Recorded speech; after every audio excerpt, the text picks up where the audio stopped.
तो दोस्तों आज हम देखेंगे कि किस प्रकार कंस्ट्रक्शन की दुनिया में नए नए प्रकार के आविष्कारों का इस्तेमाल किया जा रहा है और वो कैसे इंसान की कार्य करने की गति और कुशलता को पहले से कहीं अधिक बढ़ा रहे हैं।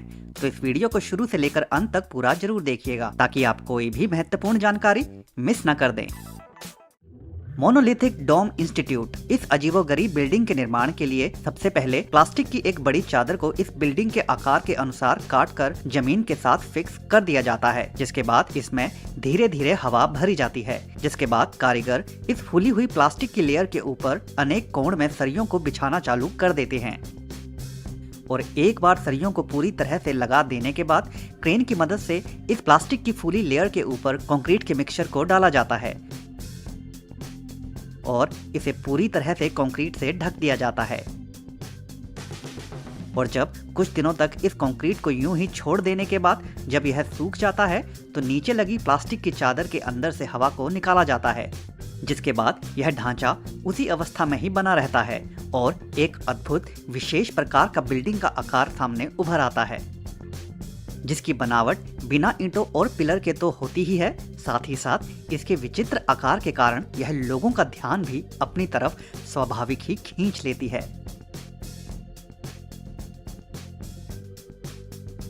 बॉक्सेबल फोल्डिंग घरों का चलन अब पहले के मुकाबले कहीं अधिक बढ़ता जा रहा है। यहाँ इस फैक्ट्री में फोल्डिंग घर का निर्माण कर देने के बाद इसे उठाकर वहां ले जाया जाता है जहां इसे खड़ा करना होता है, जिसके बाद केवल कुछ लोगों की सहायता लेकर इस घर को खोला जाता है तो यह एक छोटे घर का रूप ले लेता है। यह घर दिखने में साधारण एवं छोटा जरूर लग सकता है, लेकिन इस घर में जरूरत का सभी सामान बहुत ही आसानी से रखा जा सकता है।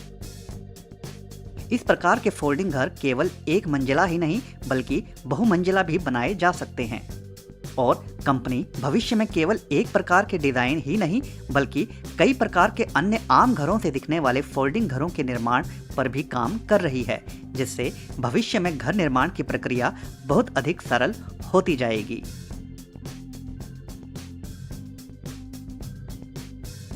Bed block system.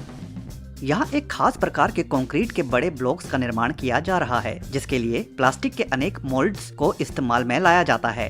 Concrete mixture तैयार कर लेने के बाद इसे इन प्लास्टिक के मोल्ड्स के अंदर डाला जाता है और जब वे सूख जाते हैं तो उन्हें निकाल लिया जाता है।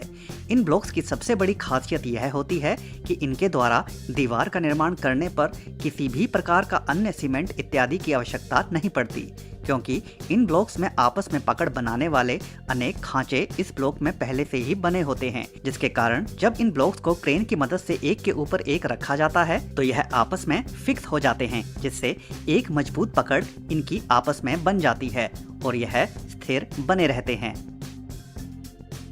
हालांकि इस प्रकार के ब्लॉक्स का इस्तेमाल घर निर्माण में नहीं होता, लेकिन इन्हें विशाल दीवार, फ्लाईओवर इत्यादि में इस्तेमाल करने से सरकार का काफी समय और पैसा बच जाता है।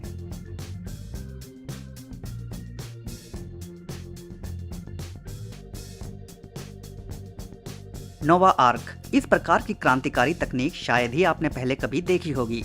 कई बार विशाल जन समूह के लिए आयोजन का प्रबंध किया जाता है, जिसके लिए आज के समय में कुछ इस प्रकार के प्लास्टिक के लेयर से तैयार एक खास प्रकार के डोम जैसी आकृति वाले टेंट का भी इस्तेमाल किया जा रहा है। इन्हें एक गुब्बारे की भांति फुला दिया जाता है और इसमें हवा को भरने पर एक खास आकृति भी बन जाती है, जिसके बाद इसके अंदर 100 से 200 लोगों को आराम से बैठाया जा सकता है और कार्यक्रम का आयोजन किया जा सकता है। इसके अंदर एयर कंडीशनर से लेकर लाइट इत्यादि सभी का प्रबंध किया जा सकता है और जब इसे हटाना हो तो वह भी तुरंत ही हवा को निकाल कर किया जा सकता है।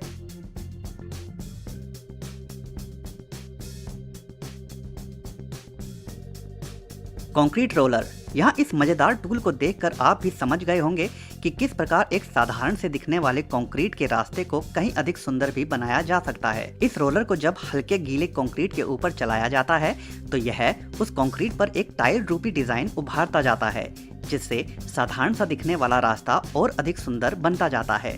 साथ ही साथ वह फिसलन भरा भी नहीं रहता, जिससे लोगों के उस पर चलने पर वे फिसलते नहीं हैं। Lock and block. यहाँ प्लास्टिक के छोटे छोटे टुकड़ों से एक छोटे कमरे का निर्माण किया जा रहा है। इन प्लास्टिक के ब्लॉक के अंदर पहले से तैयार खांचे होते हैं, जिसके कारण जब इन्हें एक के ऊपर एक रखा जाता है तो यह आपस में फिक्स होते जाते हैं और स्थिर रहते हैं। इन प्लास्टिक के ब्लॉक से तैयार इस कमरे को आप कमजोर समझने की भूल बिल्कुल भी मत कीजिएगा, क्योंकि यह ब्लॉक्स कंक्रीट से भी कहीं अधिक मजबूत साबित होते हैं और यह आग भी जल्दी नहीं पकड़ते। इस प्रकार के ब्लॉक से तैयार इन कमरों की आवश्यकता उन मौकों पर बढ़ जाती है जब किसी युद्ध या अन्य किसी प्राकृतिक आपदा के कारण से बेघर हुए लोगों को कुछ समय के लिए रहने के लिए जगह प्रदान करनी हो, तो इन प्लास्टिक के टुकड़ों से तुरंत ही वहां कमरे तैयार किए जा सकते हैं। पेरी 3D कंस्ट्रक्शन। अभी तक केवल 3D प्रिंटिंग के माध्यम से छोटी मोटी वस्तुओं का ही निर्माण होता था, लेकिन अब 3D प्रिंटिंग की तकनीक का इस्तेमाल घरों के निर्माण के लिए भी हो रहा है। इस तकनीक में एक विशाल 3D प्रिंटर को एक निर्धारित स्थान पर रख दिया जाता है, जिसके बाद यह मशीन कंक्रीट के मिक्सचर को पतली नली से निकालकर एक के ऊपर एक परत को बनाती जाती है और जिसके बाद जब इस घर को अंतिम फिनिशिंग दे दी जाती है तो यह घर न केवल बाहर से अत्यधिक सुंदर दिखाई देता है, बल्कि अंदर से भी इसकी खूबसूरती देखते ही बनती है।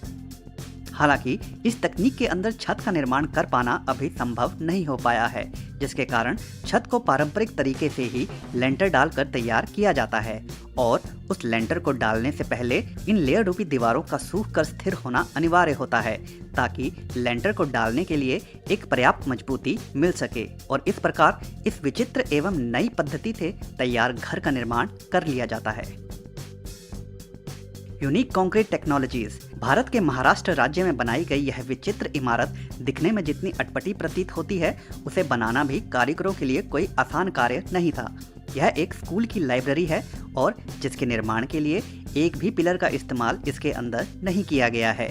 इसे ईंटों और कंक्रीट के मिक्सचर से तैयार किया गया है और यह अत्यधिक मजबूत भी है। एयरक्रेट यूरोप। आज के समय में बहुत से देशों में अब ईंटों की जगह कंक्रीट से बनी बड़ी स्लैब के द्वारा घरों का निर्माण किया जा रहा है।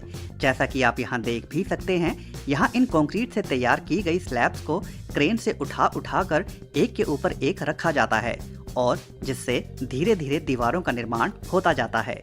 इन स्लैब्स के इस्तेमाल से स्वाभाविक ही घर निर्माण की प्रक्रिया ईंटों के मुकाबले कहीं तेज गति से होती है। इन कंक्रीट की स्लैब्स को खिड़की दरवाजों वाली जगहों पर पहले से ही काट लिया जाता है, जिसके बाद इन्हें केवल वहां रखकर जोड़ों पर थोड़ा सा प्लास्टर करना होता है। इन स्लैब्स का सबसे बड़ा फायदा यह होता है कि घरों की छत को भी स्लैब से ही तैयार कर लिया जाता है, जिससे लेंटर के दौरान होने वाला अधिक खर्च एवं तामझाम भरा काम भी नहीं करना पड़ता। छत पर स्लैब्स को लगाने के बाद उनके जोड़ों पर सीमेंट लगाना अनिवार्य होता है, ताकि बरसात का पानी उन जोड़ों से घर में ना टपके और इस प्रकार धीरे धीरे पूरे घर का निर्माण केवल कंक्रीट की स्लैब से केवल 1 से 2 दिन के अंदर ही कर लिया जाता है।